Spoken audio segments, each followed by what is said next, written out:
안녕하세요. 사복직 1년차 달달햄입니다. 우리 동에도 이번에 신규 직원이 들어왔어요. 그래서 옛날 생각하면서 영상 만들어 보려고요. 1년이 정말 너무너무 빨리 지나간 것 같아요. 이미 옛날 일들 다 까먹었는데 다행히 제가 일기를 열심히 잘 써놔서 기억을 한번 꺼내봤어요. 이번에 발령 받으신 분들은 완전 공감하실 영상일 것 같은데 한번 재밌게 봐주세요. 합격 이후 작년 8월 최종 합격 이후 10월에 발령을 받았어요. 저에게 남은 백수의 시간은 딱 한 달 반. 최대한 소중하게 많이 놀려고 했어요. 합격 후 아직 발령이 안 나서 놀고 있는 분들은 더욱더 많이 즐겨주시길 바랍니다. 꼭 백수의 시간 정말 소중합니다.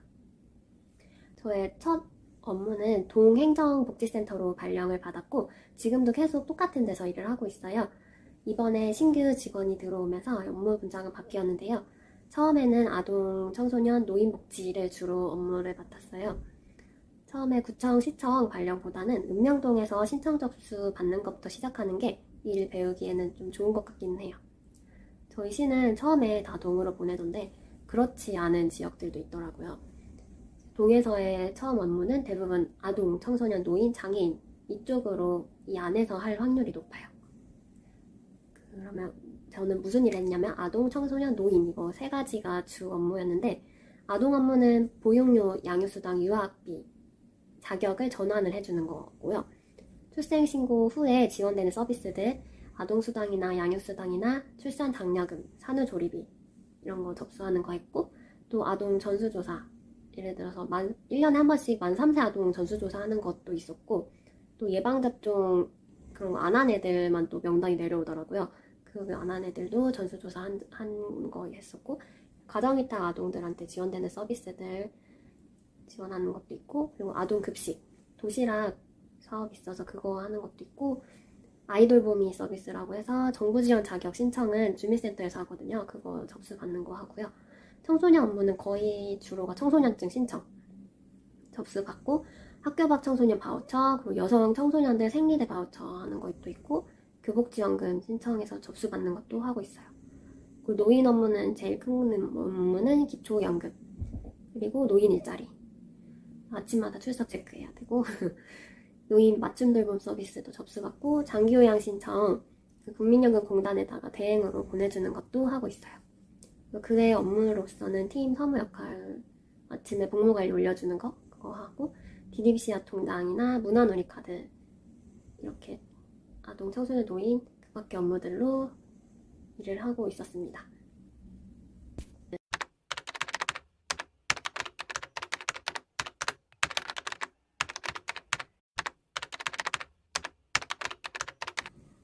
그리고 복지팀에서 이런 것도 한다고 하는 처음 본 생각지도 못한 업무들도 있었어요.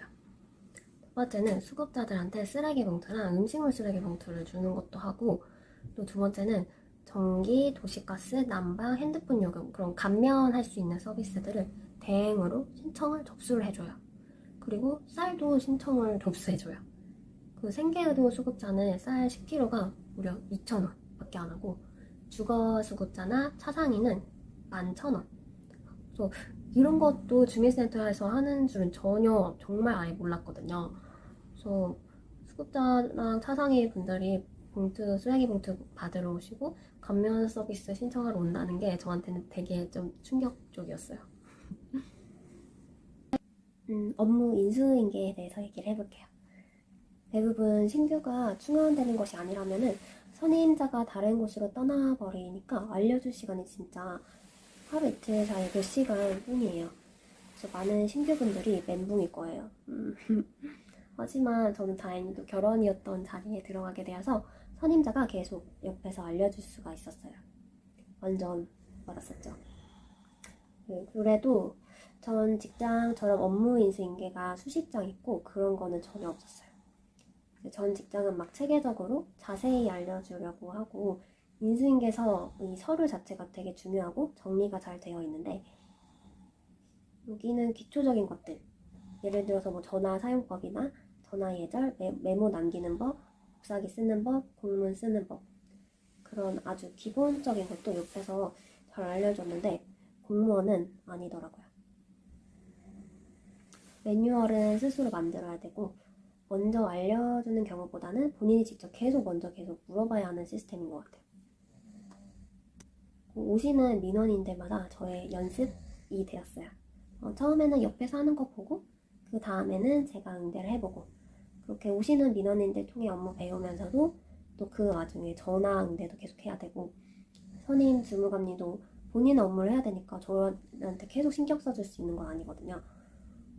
그래서 어떻게 하지 멘붕인 시간들도 있고 또 제출하라고 계속 내려오는 것들도 있어서 그것도 시간 내에 계속 처리를 해야 되는 거고 그렇게 이거 어쩌고 하다 보면은 계속 흐름이 끊기니까 서류들 안 섞이게 하고 또 내 정신 또 안 놓치게 집중을 되게 잘 해야 했었던 것 같아요.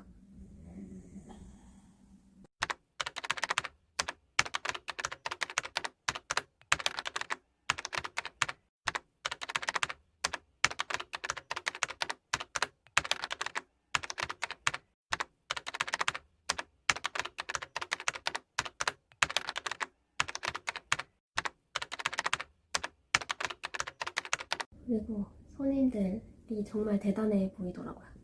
아니 이렇게 다양한 복지 서비스들 너무나 다양한데 무슨 서비스들이 있는지조차도 모르겠는데 각자 신청할 자격 있는 사람들이 누군지 그리고 제출 서류는 무엇인지 시스템에는 어떻게 입력을 해야 되는지 이런 것들을 다 어떻게 다 외우고 그러는 거지? 진짜 너무 멋있고 대단해 보였어요.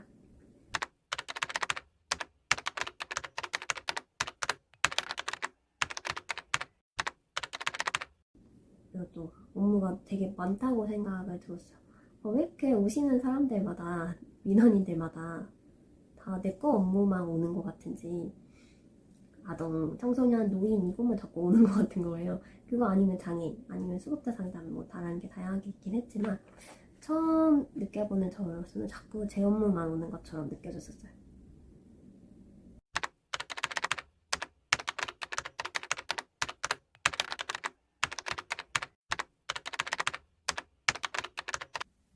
업무 익히는 시간. 신규 직원들이 오면서 인사이동이 크게 있기 때문에 신규 직원만 정신없는 게 아니에요. 서로 다 같이 멘붕 상태예요. 다들 처음 해보는 업무 공부를 해야 되고 그리고 신규 직원들을 알려줘야 하는 시간도 있어야 되고 서로가 굉장히 바쁩니다. 그래서 저녁마다 어느 정도 지금 불이 꺼지지 않더라고요.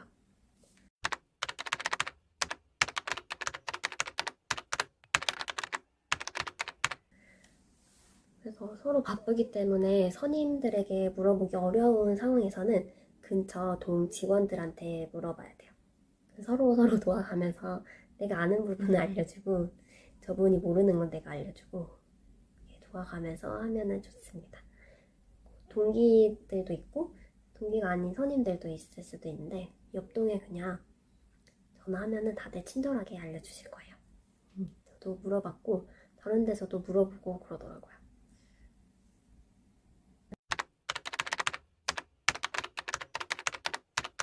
그리고 매뉴얼 만들기. 자기만의 매뉴얼을 만드는 것이 정말 필요한 것 같아요. 저도 처음 들어가자마자 바로 만들기 시작했거든요.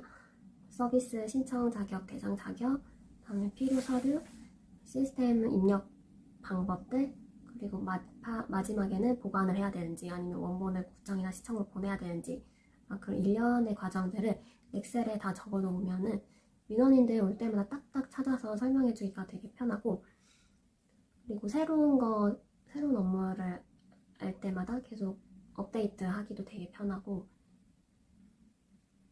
예전에 물어봤던 거를 다시 물어볼 일이 없는 거죠. 이미 다 그 히스토리랑 몰랐던 것들 다 적어놨었기 때문에 그래서 기록이 정말 중요한 것 같긴 해요. 여러분들도 한번 매뉴얼을 만들어주세요.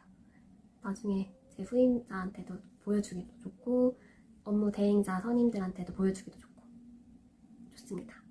강력 추천.